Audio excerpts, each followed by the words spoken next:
friends, welcome back to Calm in the Chaos Homeschool. If you're new here, my name is Davine and I homeschool 4 kids ages 11, 12, 13, and 15. Today I'm going to give you a look inside of Timberdoodle's Curriculum Handbooks. So I have two here, the 6th grade and the 8th grade. I've not looked through these yet, so it's going to be a initial look at these two. So I wanted to do it with you guys. So if you've been around, you know that I got a 6th grade and an 8th grade Timberdoodle kit. I customized it heavily, so I'm not sure how these books are going to work with what I got, but I'm curious to look inside and I wanted to let you know what you get with the Timberdoodle kit. So these handbooks come, so one of these handbooks would each come with each kit, and just a free thing that Timberdoodle has. So I'm curious to see what's inside and I wanted to take a look at it with you all.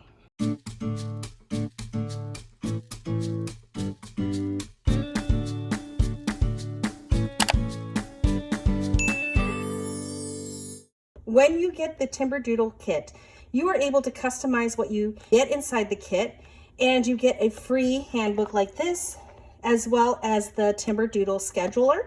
The Timberdoodle scheduler is an online scheduling program that helps you kind of organize your curriculum, and it is also customizable. And I did make a video about that last week, so I will link that video in the description box below if you want to see inside of the Timberdoodle scheduler. Essentially, it will take your curriculum, it will divide it up for you, and it will help you make a checklist so that if you want to complete your curriculum within the year, it'll just help you come up with a plan.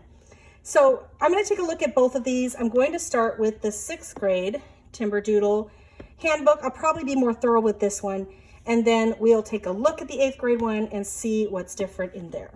Okay, so I got the classic edition, which is the religious edition. Timberdoodle does have two different kits that you can start with. They have a religious and non-religious, or classic and non-religious. And we just go with the classic because, I don't know, I like the classic. We do use some religious curriculum in our homeschool, though generally most of our materials are secular. I don't mind using curriculum that is religious occasionally if that is going to be the best fit. All right, so we have this here. We're so glad you're here. Congratulations on choosing to homeschool this year. Here is my Timberdoodle activation code and my order number, and I believe that that will get me into the schedule customizer. I already got in there. Somehow I got in without knowing the code. I must have looked at my emails. All right, then we have the contents here.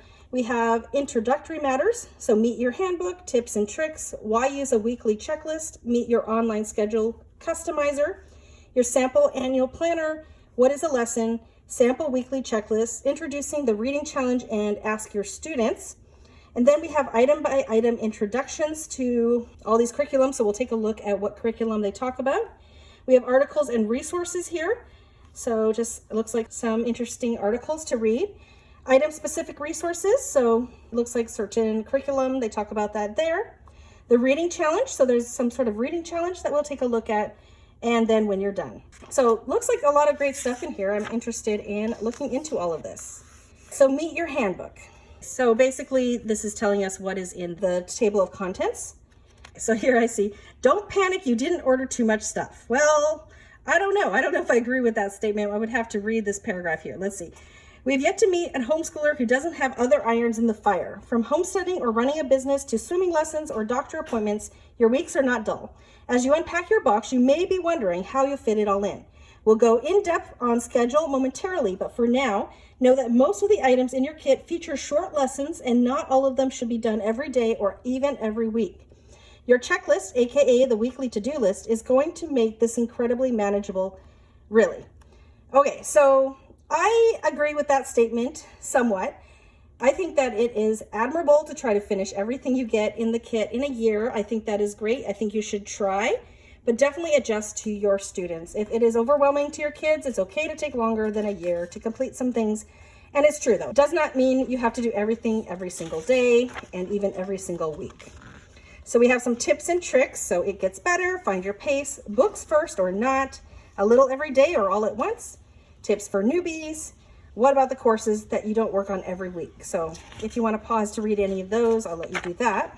Summer plans, meeting the state requirements, PE health, put your child in charge, do hard things and easy ones, pro tip, and sample schedule. So looks like a lot of great information for people who just want some more information. You might be new to homeschooling, or you just want to get some more information on homeschooling. So why use a weekly checklist? Okay, so they talk about some pitfalls here. No plan or overscheduling, so scheduling too much within your day, and then how to work on a weekly checklist. And I'm going to say I agree with using a weekly checklist. I do adjust my weekly checklist based on the week. I might cut out a few things if you're having a busy week, but it's nice to have a weekly checklist and then try to tackle a certain number of things each day, or look at each day in the week and decide on what you can complete that day specifically, because every day is different. Okay, so then we talk a bit more about the online schedule customizer. Go ahead and look at my other video if you want information on that, but it does help you schedule out the curriculum that you have, and you can upload information about other curriculums that you have that are not necessarily ones that you got with Timberdoodle. So just talking about how to do that. So this is great. I should have read this before I did that video on the organizer. I bet there's some tips in here for using the schedule organizer that I was not aware of. Your sample annual planner. So this is something like what they would tell you if you did the organizer. And this is based on if you got the 6th kit and you did not customize it. So if you got the Mazda's literature, they tell you that there are 36 weeks of work. Here they have spelling UC level G. There's 36 weeks of work. You should do 10 minutes a day. So you can look and see what curriculum you got, and this gives you a general idea of how often you should do it. So I don't think I got painting to go, but if I had, I would know that there are 4 paintings, and it says 15 minutes a week, but I'm guessing you would not stop in the middle of a painting. So you do have to use your judgment. I think you would maybe schedule 1 per term, or just set aside a time where you're doing a chunk of those or something like that. So for example, we have this book ourselves in our homeschool, 100 Things to Know About the Human Body. So there are 100 topics, so you would do 2 to 3 a week, and we just put that in the front of each science lesson, and we do a science lesson 2 to 3 times a week. So that would get us through in about a year. We do have Uncle Sam and You. There's 150 lessons, so you would need to do 5 lessons per week. So it gives you an idea of how much there is, so you don't have to do your own calculations. But it doesn't have every single thing you could possibly be using for your 6th grader, but it does have all the things that would come in your kit. So what is a lesson? It goes through and talks about various curriculums and what a lesson would look like for each of these curriculums. So very helpful to have this information, and it is talking mostly about the main curriculums. I did customize quite a bit, so it might not have every single thing that I got. So here's a sample weekly checklist. So this is what a child might have, and so they can check it off and just finish it within the week. So if you do a weekly checklist like this, your child has a little more ability to choose, though it looks like a lot of things are 5 days. So you would probably do one of each of those every day, and then they could pick when they did that, and they could pick when they didn't want to do a critical and creative day. Here is another sample weekly checklist. So this is the basic kit. So the basic kit has language arts, math, and thinking skills. Here's the complete, and then it looks like they have an elite kit here. So here's a complete kit. I think this is probably a little more average about what you probably typically would be doing. So language arts, different items of language arts, how many times you would have to do it each week, math, thinking skills, history, geography, science, the STEM learning, and art. And then there's the elite kit. So definitely would be a lot more to do. So some things you might choose to just do STEM for a while and then do art, or you might not do this like this, but you can customize that as you go. Introducing the reading challenge. So I don't know anything about this. So they're talking about coming up with a reading challenge for 6th grade. It says US presidents and their time. So it looks like that is the topic. So it talks about the benefits of reading together. And it says, but I don't have any idea on which books to choose. We have your back. Beginning on page 118, you'll find hundreds of books ideas you'll love this year. All right, so we'll take a look at those reading lists and see what those are like. So more about reading. Okay, so ask your student, a fun beginning of the year interview. All right, so something to give your child at the beginning of the year. What are your favorite topics to read about? What would be your dream adventure? What is something you look forward to doing as a teenager or as an adult? Okay, and then we have the item by item introductions. So we have language arts here, and then they're going to go through the different options that you had to pick from. So there's Mazda's Press, spelling use C level G. So if you've got a different level, like level E or F, whatever options they have, this would probably still be helpful to you. It just might not be specifically on that level. They have the wordsmith, if you got that. Typing instructor, so we did get this one, so that would be something that I could read over. We have mathematics, Matthew C.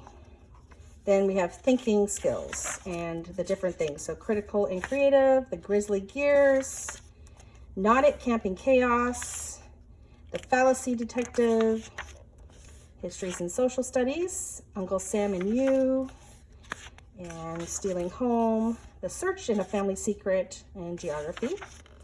So it just kind of gives you an introduction to a lot of the items in your kit.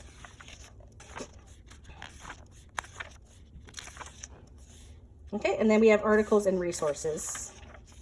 So different articles that could be helpful in your homeschooling journey.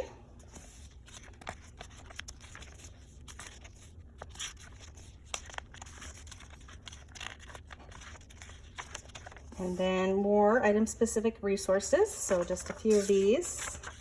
So this is Mazdaw's Press. And the Wordsmith Apprentice, week by week. And then we have the reading challenge. So customize this. You'll find a few ideas here for each challenge, but don't forget you're not bound to our list.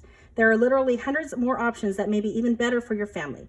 Use these pages as starter ideas, not as your final list. Okay, so talk about the reading challenge, and then here we go. Tracking your reading challenge. Can you completely fill this in? So this is fun. Okay. If you're doing the topics out of order, check off completed topics as you go, and you'll be able to tell at a glance which topics are left. Across the page, color in one book after completing each week's reading to see your progress through the challenge at a glance. You can also record your book choices using the chart on each topic's page. So reading challenge topics. So they just have a bunch of different topics. So the focus was US presidents, sort of, American history. So those are topics, and then as they go through, they can color in those books. And it looks like for each of these sections here, they give you options. What are some books that you could pick for those options? Or here are the books that you chose. Okay, so for all of these, they then have a whole bunch of books that you can look into. You can try to see if you want to purchase any of these or if you want to get some from the library. So all of these. So the rest of the pages, I'm guessing a lot of these are those suggestions. So it's gonna flip through to the end here. So it looks like a lot of learning history through reading as well. And then we have, looks like book awards and party. Do this as soon as you finish your reading challenge. So here's a little certificate and some ideas for a party that you could do. And here are some FAQs about different things about Timberdoodle and about the Doodle Dollar reward points and how you can earn them and how you can spend them. Okay, I'm not going to go quite as in detail in this 8th grade book because I'm going to assume that a lot of this is very similar. We have the same kind of setup here, it looks like, and probably a lot of the same things. So tips and tricks looks the same. Why you use a weekly checklist. They have example weeks here, what a lesson is. Okay, and then we're going through some sample weekly checklists. It is specific to the level, so these are specific to the 8th grade level. And then introducing the reading challenge and maybe some different questions there. So let's see. So we're gonna have, looks like we're doing like Middle Ages. So they have suggestions for those. Poetry. All right, so that is the reading suggestion or topics for this year. Okay, and then they go through, there's Mazdaw's Gold weekly assignments and then articles. And it looks like the same articles. And then we have the specific descriptions of what comes in your kit. So if you need to learn more, you want to learn more about what came in your kit, you can go through and look at this handbook. I hope that wasn't annoying for me to go backwards, but that is a look inside of the Timberdoodle handbooks. So I hope that gave you a good idea of what is in these Timberdoodle curriculum handbooks and give you some ideas on how you could use it if you have one yourself. Thank you so much for coming today. If you like videos like this, don't forget to like and subscribe if you haven't already. And I hope to see you all in a future video. Bye everyone.